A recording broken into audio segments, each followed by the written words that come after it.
Halley's orbital period has varied between 74 and 79 years since 240 BC.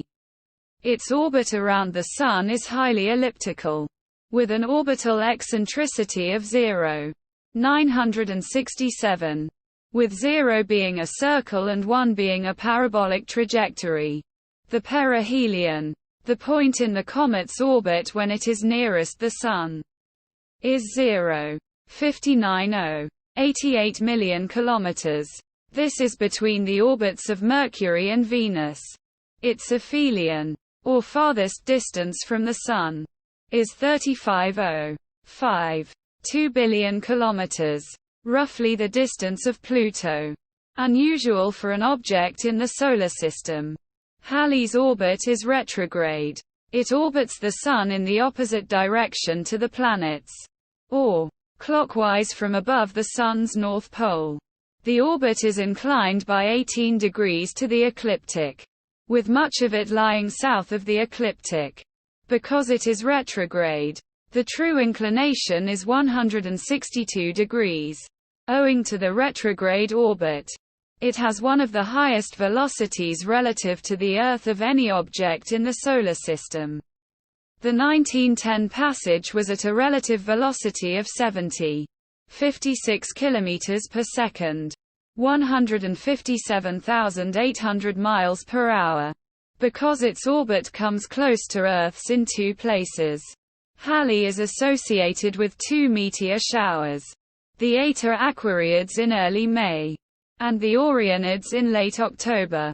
Halley is the parent body to the Orionids. While observations conducted around the time of Halley's appearance in 1986 suggested that the comet could additionally perturb the Eta Aquariids, although it might not be the parent of that shower, Halley is classified as a periodic or short-period comet, one with an orbit lasting 200 years or less. This contrasts it with long-period comets, whose orbits last for thousands of years. Periodic comets have an average inclination to the ecliptic of only 10 degrees, and an orbital period of just 5 years. So Halley's orbit is atypical.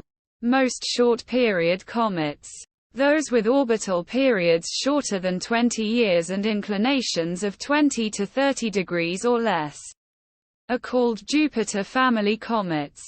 Those resembling Halley, with orbital periods of between 20 and 200 years and inclinations extending from 0 to more than 90 degrees, are called Halley-type comets. As of 2015, only 75 Halley-type comets have been observed, compared with 511 identified Jupiter family comets.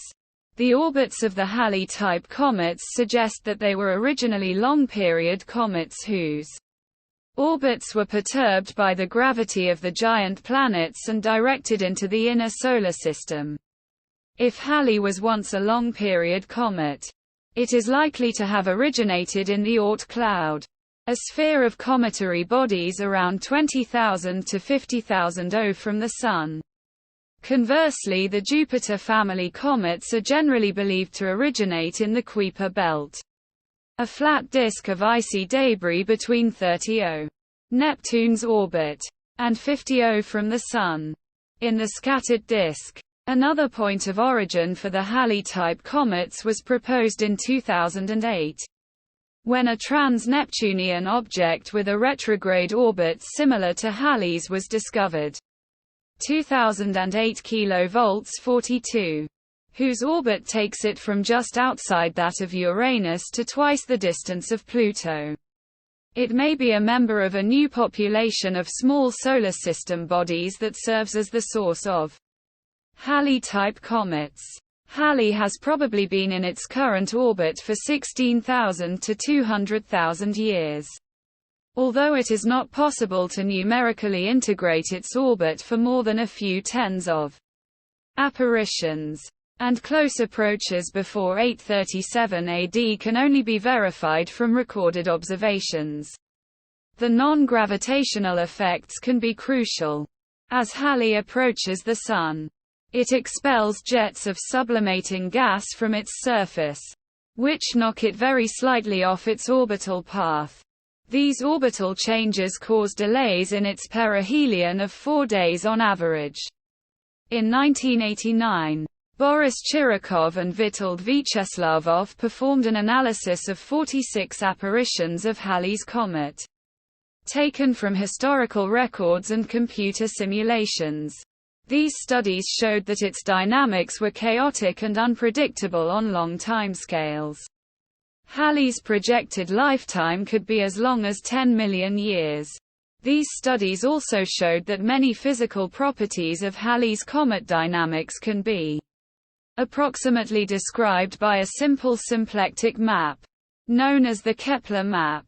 More recent work suggests that Halley will evaporate, or split in two, within the next few tens of thousands of years, or will be ejected from the solar system within a few 100,000 years. Observations by D.W. Hughes suggest that Halley's nucleus has been reduced in mass by 80 to 90% over the last 2,000 to 3,000 revolutions.